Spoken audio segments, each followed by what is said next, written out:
na ka mu si ten nang bo na hi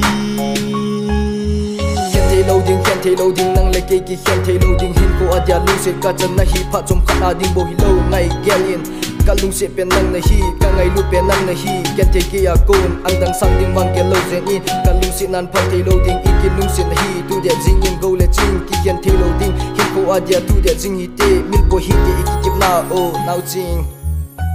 lung se na hi lung de pha chom khana ding bo hi lo hin ko ading na lung se ka chan na hi min lo se nin o ka lung se na hi o ngai lung de ka lung se na ka ngai na hi min lo se nin o ngai nang nga ding in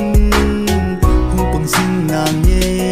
hin khu ading in mun chom chi a song le